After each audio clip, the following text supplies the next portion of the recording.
मैं चिरंजीवी सुवेदी आज आप सभी के सामने दोबारा से उपस्थित हूँ सूर्य के शुभ और अशुभ फल को लेकर।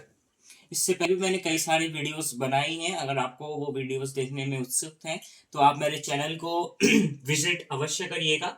और अगर आज मेरी वीडियो अच्छी लगती है तो आप इसे लाइक शेयर और सब्सक्राइब करना ना भूलिएगा और साथ ही साथ कमेंट भी अवश्य करिएगा। तो हम शुरू करते हैं सूर्य के शुभ और अशुभ फल के बारे में। मानिए किसी जातक की कुंडली में महादशा में या अंतरदशा में सूर्य चल रहा है तो उसकी कुंडली में सूर्य शुभ है या अशुभ है, ये कैसे पता लगाया जाए, पहला पॉइंट। दूसरा पॉइंट, सूर्य के शुभ फल क्या होते हैं और अशुभ फल क्या होते हैं, तो हम आज ये इस वीडियो में देखेंगे। तो सूर्य का जो अच्छा फल देता है, मैं यहाँ आपका लिख देता हूं। जो सूर्य ग्रह होता है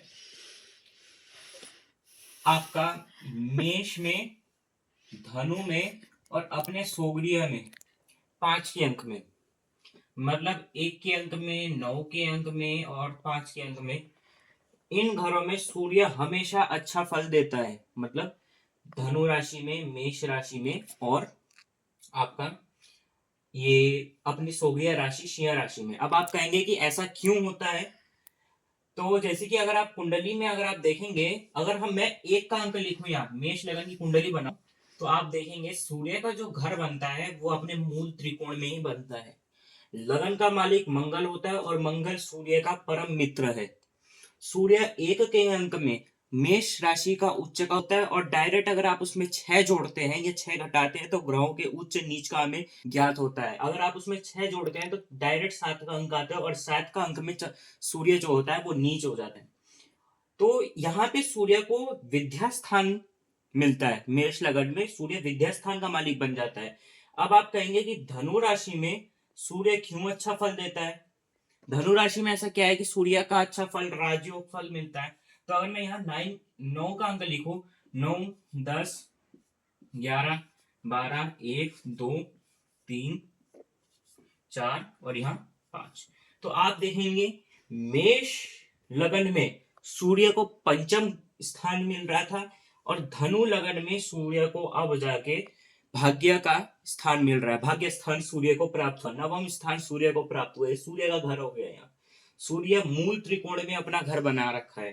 तो इसके कारण क्या हुआ, केंद्र में या मूल त्रिकोण में जो ग्रह आते हैं वो अपने महा और अंतरदशा में भी अच्छा फल देते हैं। तो इसे यहाँ जो मूल स्थान में 5 का अंक मिला, इसके कारण भी ये यहाँ अच्छा फल देगा सूर्य धनु में भी। तीसरा आता है अपनी सोगरिया राशि में। अब सोगरिया राशि में क्यों होता है, आप देखिए सूर्य के जितने भी अच्छे 9 के अंक हैं, 5, 7, 8, 9, सबसे पहला जो अच्छा फल देता है धनु राशि में वो यहीं बैठता है, 9 का अंक। दूसरा 10, 11, 12, 1, 2, 3 और अपने मित्र के बृहस्पति का एक घर सूर्य के अच्छे कोण में आता है, मंगल का एक घर सूर्य के अच्छे कोण में आता है और साथ ही साथ चंद्रमा का अच्छे कोण में नहीं आता क्योंकि चंद्रमा का व्यय स्थान में सूर्य का स्थान आ जाता है। और सूर्य सिंह राशि में अच्छा फल इसलिए देता है क्योंकि उसका लगन ही अगर यहाँ होता है तो लगन में अच्छा फल सूर्य बहुत अच्छा फल देता है। मिथुन, तुला और सिंह राशि लगन में पावरफुल मानी जाती है। तो हम पता लगाते हैं कि किसी मनुष्य की कुंडली में सूर्य अगर शुभ है तो क्या फल उसे प्रदान होगा सूर्य की महादशा में या किसी ग्रह की अंतरदशा में। सूर्य 6 महीने तक मतलब बोला जाता है 60 वर्ष यानी सूर्य नवग्रह में सबसे ज्यादा कम चलने वाला ग्रह है, वो सिर्फ 6 साल चलता है। सूर्य की अवधि होती है 6 वर्ष, ठीक है। अब सूर्य किसी की कुंडली में 5 के अंक में बैठा है, यहाँ अगर आप सूर्य बैठा है, अगर आपकी मेष की लगन की कुंडली है तो यहाँ आपका सूर्य बैठा है, लगनों में सूर्य बैठा है, चतुर्थ में सूर्य बैठा है, यहाँ सूर्य बैठा है, यहाँ पे सूर्य बैठा है। सूर्य सप्तम में अच्छा फल नहीं देता तो हम यहाँ से सूर्य को उठा देते हैं। सूर्य तृतीय में अच्छा फल भी नहीं देता तो वहां से उठा देते हैं। तो इन कोण में 1, 2, 3, 4, 5 इन जगहों में और यहाँ लाभ स्थान में सूर्य बहुत अच्छा फल देता है। इन स्थानों में अगर सूर्य किसी की मनुष्य की कुंडली में है और उसके साथ क्या होना चाहिए, होना चाहिए सूर्य से बुध या तो एक घर आगे या एक घर पीछे ही होता है या उसी के साथ ही युक्त होता है। हमेशा हर किसी की कुंडली में ऐसा ही होता है। अगर आपकी कुंडली में सूर्य के साथ बुध है, किसी जातक या किसी स्त्री की कुंडली में सूर्य के साथ बुध है, तो वो ज्यादातर इन स्थानों में बुधादित्य योग बनाते हैं और आपने तो इस बार ये तो बहुत ज्यादा कॉमन योग है, आपने इसके बारे में बहुत ज्यादा सुना भी होगा। ऐसी स्थिति में जब कुंडली में सूर्य बैठता है, यहाँ 5 का, 9 का, 1 का, यहाँ पे भी उसी का अंक, यहाँ पे भी, यहाँ पे भी, यहाँ पे भी, अगर सूर्य मूल त्रिकोण स्थान में उच्च का, सोग्रिय का, मित्र राशि का बैठता है, ऐसी स्थिति में बोला जाता है सूर्य स्वप्न दंत चर्म कनक कौर्याद् भूपा हवै स्थैषणं धैर्यमजस्रमुद्धरमति ख्याति प्रताप उन्नति। सूर्य के शुभ होने के कारण सूर्य स्वम नख दंत चर्म कनक, नख मतलब होता है नाखून, दंत मतलब होता है दांत, चर्म मतलब होता है चमड़ी, आदि का डॉक्टर होता है, डर्मेटोलॉजिस्ट, ईएनटी स्पेशलिस्ट, डेंटिस्ट, ऐसा वो डॉक्टर होता है, ज्यादातर इसमें वो ख्याति प्राप्त करता है। नख दंत चर्म कनका, कनका का मतलब होता है सोना आदि का व्यापार करने वाला, ज्वेलरी आदि का व्यापार करने वाला। कनका कौर्याद् भूपा हवै, ऐसा मनुष्य की कुंडली में ज्यादातर एडवोकेट या न्यायाधीश बनने के योग होते हैं, क्योंकि वो क्रूर, किसी को दंड दे के या दंड का फैसला करके, किसी बड़े से कार्य का फैसला करके वो तभी आगे बैठता है। ऐसा मनुष्य की कुंडली में फैसला करने की, किसी चीज को सही या गलत समझने की शक्ति काफी अच्छी होती है। कौर्याद् भूपा हवै स्तेषणम धैर्य मजस्रम उद्धरमति, कहने का मतलब होते है उसकी मति जो होती है, उसकी जो बुद्धि होती है बहुत अच्छी होती है, और वो चंचल बुद्धि का नहीं होता, सबसे बड़ी बात।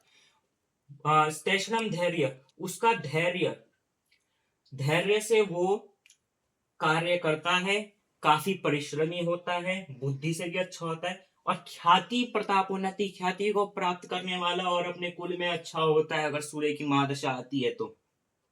ऐसी कुंडली में सूर्य अच्छा फल देता है। सूर्य आपकी कुंडली में मंगल के साथ बैठे फिर भी अच्छा फल देगा, परंतु ये ध्यान रखिएगा कि उस मंगल को फिर कोई और पाप ग्रह नहीं देखना चाहिए, वरना फिर एक्सीडेंट का योग बनाता है। बृहस्पति के साथ बैठे फिर मनुष्य बहुत ही उच्च पद में जाने वाला मनुष्य होता है। बुध के साथ बैठे फिर भी अच्छा फल देता है, शुक्र के साथ बैठे फिर भी सम फल देता है। शुक्र के साथ सूर्य थोड़ा सम फल ही देता है, ना ज्यादा खराब देता है ना ज्यादा अच्छा देता है। परंतु उसे भी कोई उसका मित्र ग्रह देख ले फिर वो भी अच्छा फल देना शुरू कर देगा। अब हम चलते हैं सूर्य के अशुभ फल में। अब सूर्य के अशुभ फल क्या होते हैं? सूर्य अपने पुत्र के घर में अच्छा फल नहीं देता, कहने का अर्थ यह है कि सूर्य का पुत्र है शनि, और शनि के घर में ही सूर्य अच्छा फल नहीं देता। मतलब मकर और कुंभ में सूर्य जो होता है प्रबल मारक होता है। अब आप कहेंगे ये कैसे मारक होता है? यहाँ 11 का अंक है, मानिए मैं यहाँ लिख नहीं रहा हूँ, आपको बता देता हूँ। अगर यहाँ 11 का अंक है, 11, 12, 1, 2, 3, 4, 5, सप्तम स्थान मिलता है। सबसे खत्म और सबसे ज्यादा प्रबल मारक ग्रह तब होता है जब वो या तो द्वितीय का मालिक बनता है या सप्तम का मालिक बनता है। ऐसी स्थिति में सूर्य यहाँ का मालिक बनता है, सप्तम स्थिति का, पत्नी स्थान का मालिक बनता है। सूर्य यहाँ प्रबल मारक स्थिति में बैठने के कारण सूर्य कुंभ राशि में अशुभ फल देता है। जो वो अशुभ फल देगा वो आपका कुंभ में 10 के अंक में, 11 के अंक में देगा। और साथ ही साथ जो सूर्य है आपके खास तुला लगन में भी अच्छा फल नहीं प्राप्त करवाता। ये तो खास मुख्य रूप है। मीन राशि में, मीन लगन में वो सम फल का प्रदायक होता है। आपके वृश्चिक राशि, वृश्चिक लगन में भी अच्छा फल देता है, क्योंकि वो दशम भाव का मालिक बन जाता है, पितृस्थान का, कर्म जीवन स्थान का। आपके कन्या में भी वो सम भाव का फल देता है। मिथुन में भी मारक होता है, परंतु बहुत खत्म फल वो नहीं देता।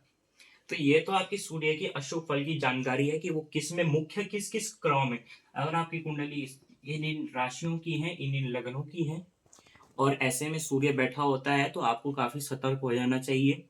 अगर आपकी लगन कुंभ, मकर और तुला है, उसमें कहीं पर भी सूर्य बैठा हुआ है, अपना सूर्य भी है, फिर भी आपको सतर्क हो जाना चाहिए, क्योंकि सूर्य फिर भी अच्छा फल नहीं देगा, मारक हो जाता है।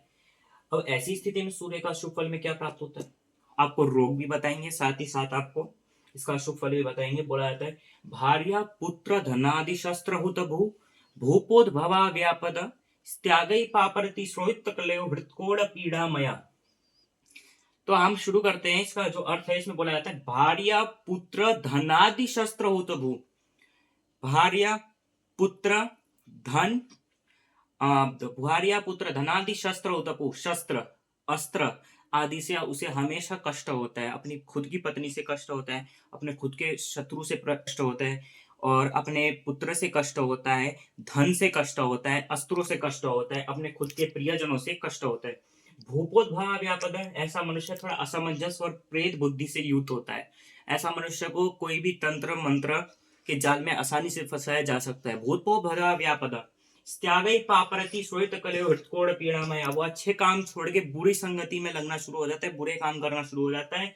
महा की चंचल बुद्धि उस मनुष्य की होती है। अगर सूर्य यहाँ बैठ जाता, मतलब आपकी इन राशियों में, जैसे यहाँ तुला का अंक बैठ गया, यहाँ सूर्य है, यहाँ पे सूर्य है, यहाँ पे सूर्य है, यहाँ पे सूर्य है, ऐसी स्थिति में सूर्य का अच्छा फल आपको प्रदान नहीं होता। उपोद्भवा व्यापद त्यागी पाप्रति सोयते कलयो, पाप कर्म में रत होता है। हृतकोड़ पीड़ामया, उस मनुष्य का ज्यादातर पित्त उछलने की सबसे बड़ी दिक्कत होती है, पित्त संबंधी सबसे बड़ी दिक्कत होती है। साथ ही साथ हृतकोड़ पीड़ामया, हृदय में काफी पीड़ाएं होती है, हार्ट अटैक आने की। और इसमें क्या होता है, उच्च रक्तचाप की ज्यादा बीमारियां होती है। कहने का अर्थ है कि उसे हाई ब्लड प्रेशर की सबसे बड़ी जो होती है बीमारियां होती है। अगर सूर्य का रोग देखा जाए कि हमें सूर्य से क्या क्या रोग हो सकते हैं, तो शिर पीड़ा प्रमेय सतता संततो जरा, सिर में पीड़ाएं होती है, किसी से बोलने में भी गुस्सा आने लग जाता है, चिड़चिड़ापन सा स्वभाव होता है, हाई ब्लड प्रेशर का सबसे बड़ा शिकारी होता है, सतत संततो जरा, उसका 100 से ऊपर बुखार चले जाता है। पित्त रोगो रुसूरश्च हृदय रोगो विषाचिका, पित्त संबंधी रोग होते हैं, पेट में हमेशा कुछ भी गर्म खा लिया, फोड़े फुंसी दाने ये सब होना शुरू हो जाते हैं, पचता नहीं है, पेट हमेशा खराब रहता है। पित्त रोगो रुसूरश्च हृदय रोग विशोचिका, हृदय के रोग से विसूचित कहने का मतलब हृदय के अनेक अनेक प्रकार के रोग होते हैं। क्षीणो वणादिकम चैव विषको दाहक ज्वर, सिर आदि में वर्ण होता है, मतलब गिर के सर में चोट लगाता है। विषको दाह का ज्वर, तगड़ा बुखार से बहुत तगड़े वाला बुखार चढ़ता है और आराम से निकलता भी नहीं है, 102 103। विषको दाह का यमाय रोग अधिक रवो व्याधि निर्णय, एंथ्रेक्स जैसे रोग होते हैं। सूर्य को किसी पापुरा ने चंद्रमा के बीच में जाके देख लिया तो फिर वर्णादि, खास वर्णादि जैसे रोग होते हैं, ट्यूमर जैसे रोग होते हैं। एंथ्रेक्स और यमाय रोग आदि चमड़ा संबंधी रोग, फोड़े फुंसी संबंधी रोग होता है। रवो व्याधि निर्णय, रवो मतलब रवि की, सूर्य की व्याधि, इसी से निर्णय की जा सकती है। सूर्य अगर कुंडली में खराब है, उसका योग ऐसे चले तो वो ऐसे ऐसे रोग का प्रदायक होता है। तो आज की महादशा में हमने अंतरदशा में सूर्य का क्या शुभ फल है, क्या अशुभ फल है, वो हमने सीखा है। अगर आपको मेरी आज की वीडियो अच्छी लगती है, आप इसे लाइक शेयर सब्सक्राइब अवश्य करें और मुझे कमेंट लिख के अवश्य भेजें कि मैं नेक्स्ट वीडियो किस ग्रह के ऊपर बनाऊं, या किसी योग या किसी अच्छे फल या अशुभ फल के बारे में बताऊं। आप मुझे जरूर लिख के भेजिएगा नीचे कमेंट बॉक्स में। तब तक के लिए धन्यवाद।